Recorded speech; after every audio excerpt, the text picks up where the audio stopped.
And I will probably be steaming some broccoli and carrots and maybe some other stuff to use in future recipes.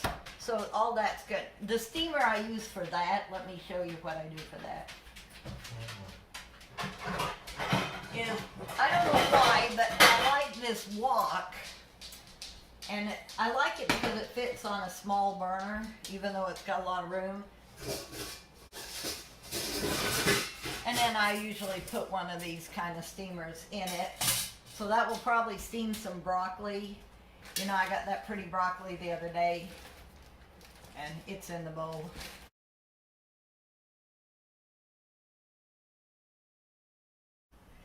I'm going to go ahead and get this these carrots and a little bit of stuff ready to steam.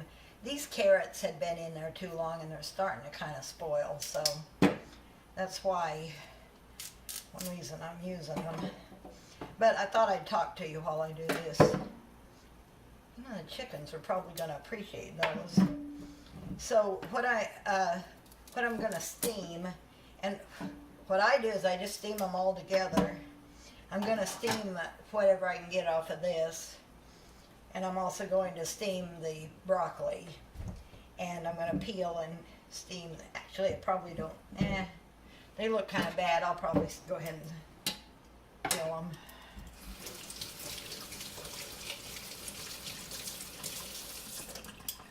And when I steam carrots, yeah, I know I'm not doing it right into the chicken dish, but I can scrape it out of here.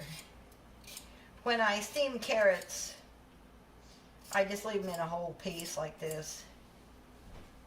And I usually have them in the bottom of the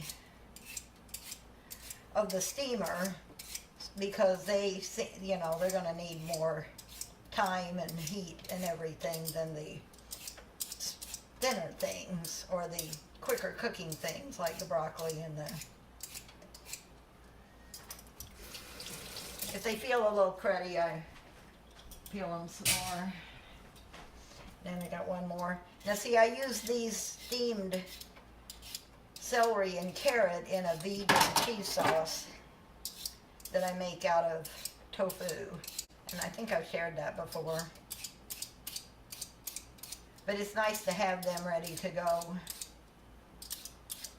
to do that. And I tell you, cooking from scratch like this, I am sure that I am healthier now because of it. This is the end. Okay, I'm going to say a little bit about celery.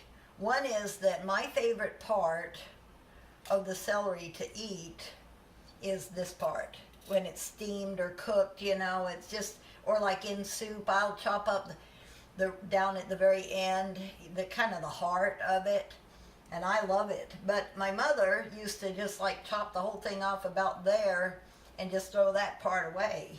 So if you do that, so let's go ahead and do that.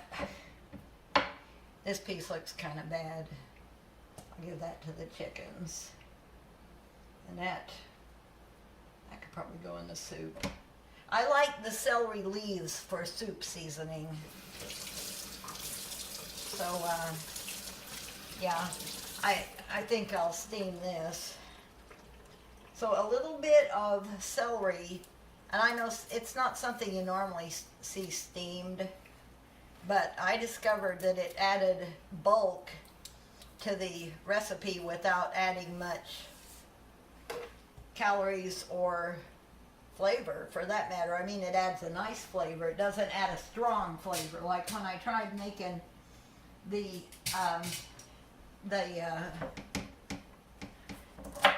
that cheese sauce, when I tried making it with cooked cauliflower, for instance, it was really strong tasting, and I didn't like it.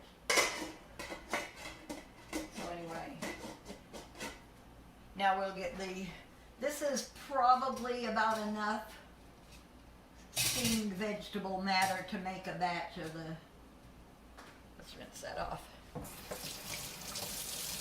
To make a batch of these cheese sauce. So anyway, This thing, you know, you can plant in your garden and it will like put out stalks, or you can do it in a dish. So I think I'm going to try doing that this time. So anyway, we'll kind of set it aside for something else.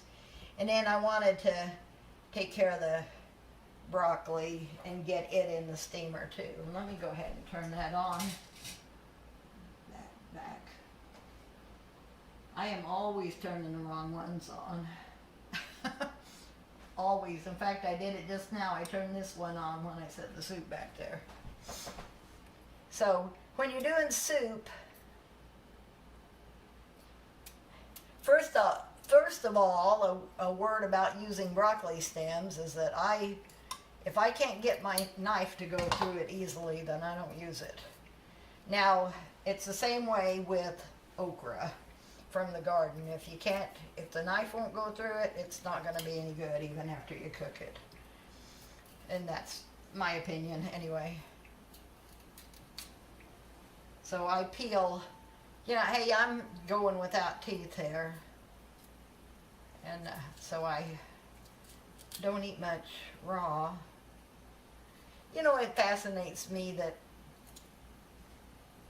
this has gotten a little bit rubbery, unfortunately. So I'll just stick that all there. They'll like it. It fascinates me that the little worms that get on broccoli look so much like the little broccoli leaves and the little pieces of the broccoli.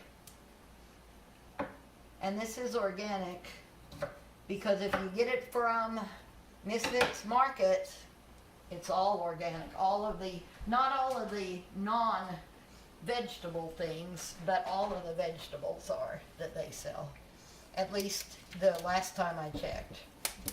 I know if you get vegetables from the other company that does sort of the same thing, which is Imperfect Produce, which I used to have a subscription to them too.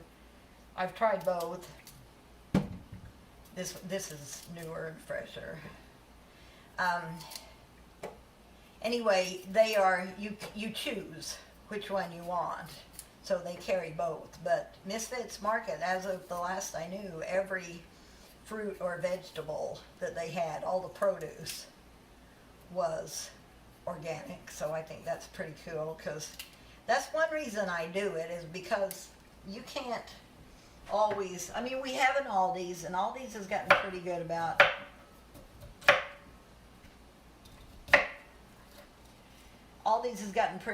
carrying organic things. If I have some kind of oddball little pieces like that, I will probably stick them in the soup instead of the steamer. But I find it, now another way you can do broccoli, of course, is to buy the little steamer bags. So those are really nice. And the ones that you can do in the microwave for, I like to do them for 7 minutes, 6 or 7, something like that.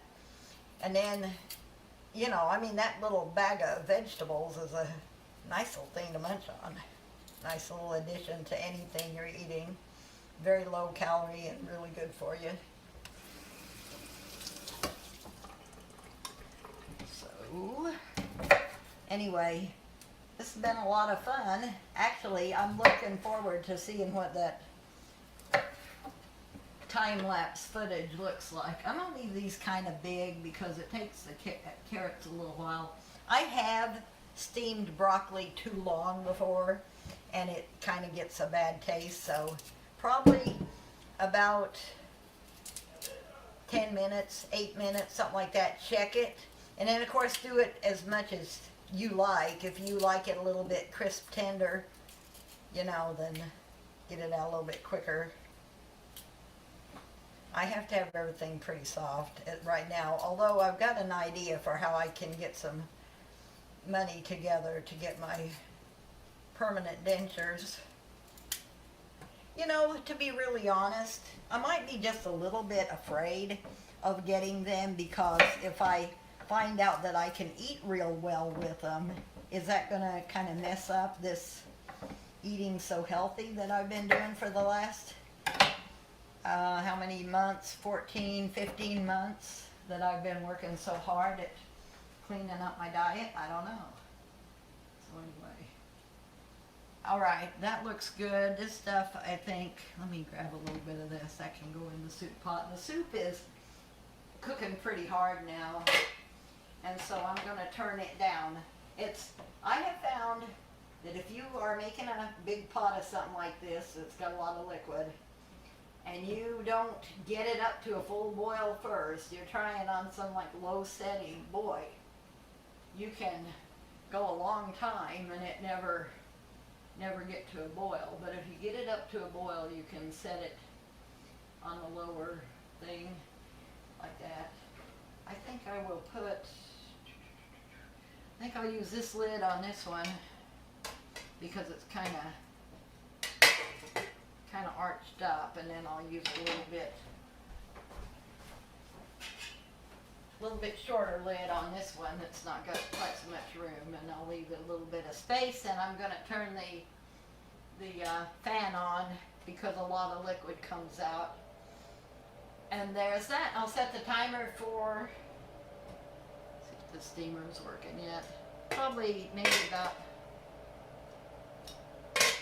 that's going to take a while because there's a lot of stuff in there.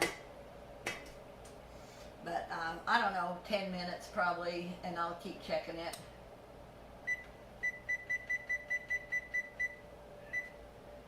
And this looks like it's a little bit high. Okay, there we go. Chickens are going to be happy. That's what we're doing so far. There may be more.